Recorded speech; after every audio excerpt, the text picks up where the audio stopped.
आगे आगे ले लो।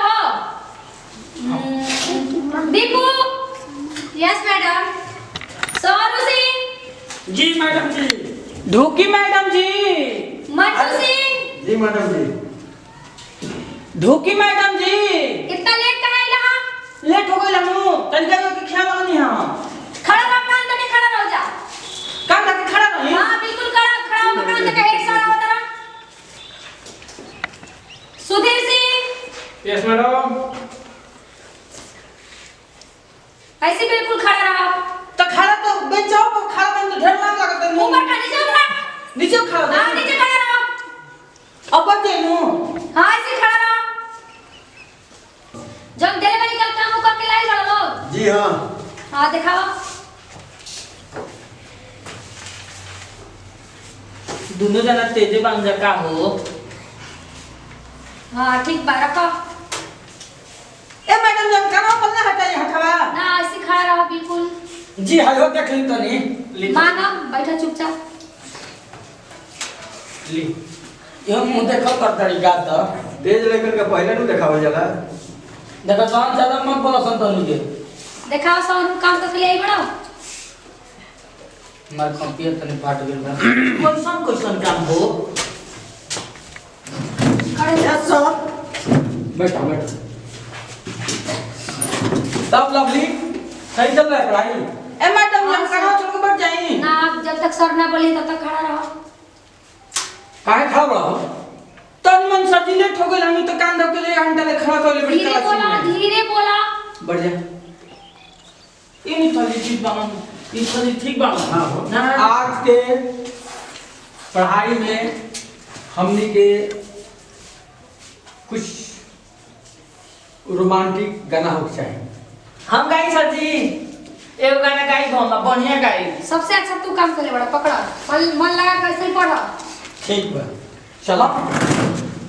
हम वो कर ले बनी।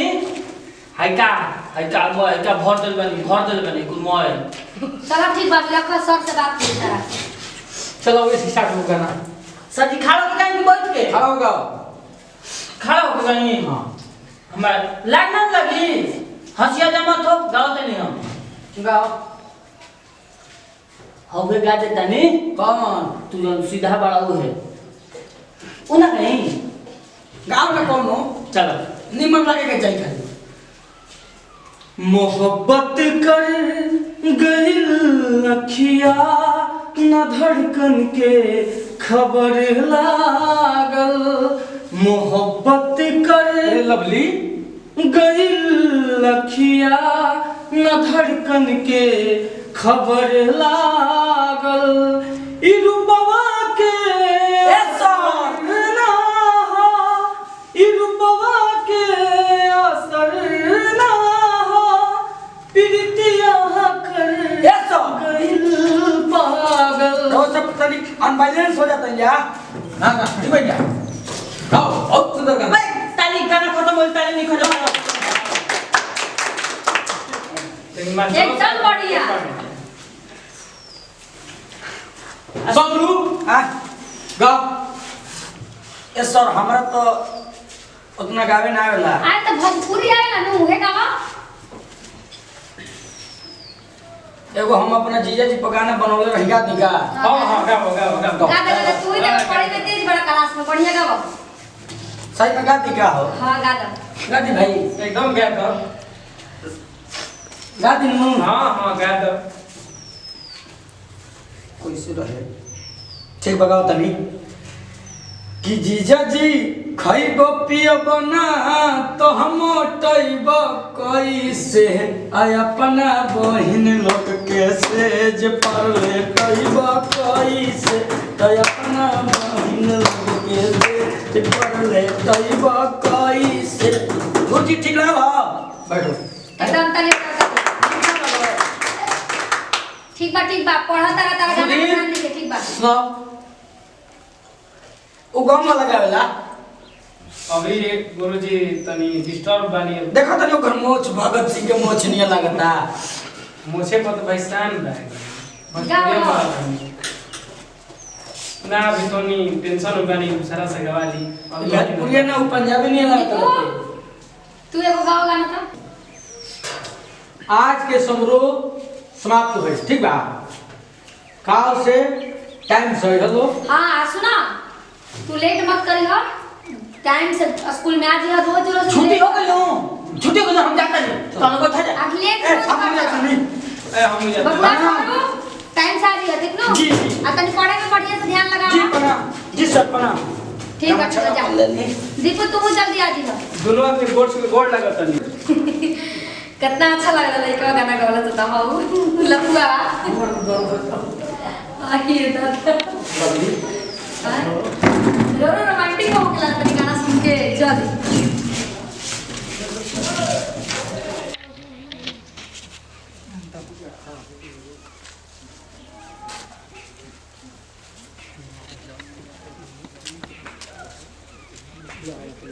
हमारे एगो बात नहीं बुझात कि हमनियों को उतने पढ़ने जाए हमनियों को उतने माने वो चीज करने जाए आई सर जी को हम देखते हैं नु कि बड़ा समरुआ के मानता सरे जी ना हाँ मैडमो माने ली ओकरे की तो दीदी ही का दू चार बार ओकरा के कोनो ऐसन चक्रव्यूह रचाऊ कि स्कूलवे छोड़ दे हां ई तो स्कूल तो ना छोड़ सकले से कि ओ समरुआ कनु मास्टर साहब के मोय मास्टर जतना बने मोय जान लोग के ध्यान समरुआ पर रहेला बहुत ध्यान देलन जा ऐसे पढ़ाओ लिखे में ठीक है मास्टर से ज्यादा मास्टराइन के ओकरा पर ध्यान रहेला ई ना ओकरा के हम दू चार फाइट मार देते हैं ठीक नु तो संभाल लिया ठीक नु एकदम बिल्कुल हल लेबे के बा तो चला जा चलो दे दिल जाओ खाए भर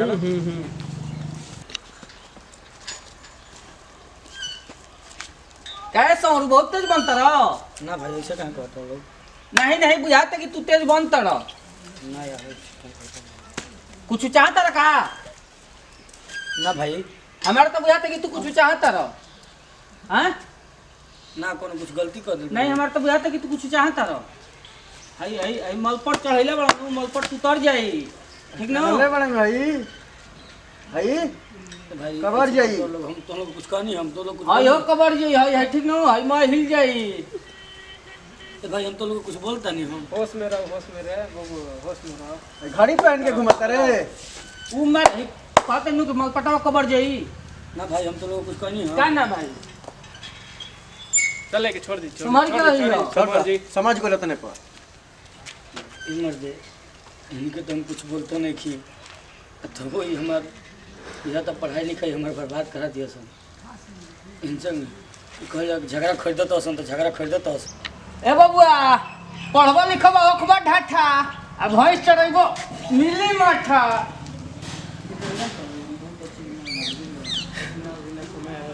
अब बर्दाश्त नहीं किया होता हमारा अब भाई कापी कलम जाओ धार में अब उठा ले हम बंदूक एहनी के पाछा देख बर्दाश्त कर हम तो निके मस्त समाप्त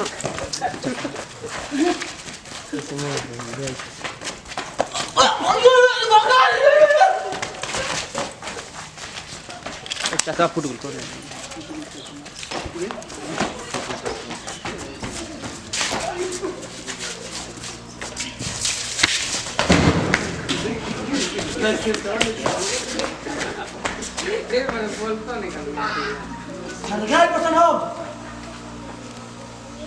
जब हमारे गुनहगार बनाए तो समझाओ संतो हम जगह निकाल दीपू कहाँ लाई लिया कोनो काम का जोई बैठल हो यहां अच्छा चलो ठीक और दीपू के विषय में सर नमस्कार गोल लगातानी का भला हो अरे आज के बाद हम कलम फेंक के हथियार उठा लेनी हां काहे अब वो सुन ली कौन कारण है यानी के चलते हल्दी मोजन बात सुनू यानी के वो ज्यादा शरीफ समझता नहीं ई कहू शरीफ आदमी के पढ़ा लिखा समझ चाह का भला तक बे का अभी ले बाबू अभी हाथ में लगा फोन करू सर सुनो सुनो हमारे बात करो का क्या भला हमरा से बात करी मैडम जी का भला बोलो था बात बताओ अरे ये छे अतरा नु हमारे तंग कर बासन पूछबे मत करी कि कितना ही तंग कर बासन बट का भैया मरलो ना हम लेके अरे ई ना पूछ लगी काहे मरनी हां क्या भइल है बोल अरे वो तो कम भइल बा अभी तो गर्दनिया क्या पकड़ो समझ क्या पकड़ो गलती इनकर बा हाथ पकड़ो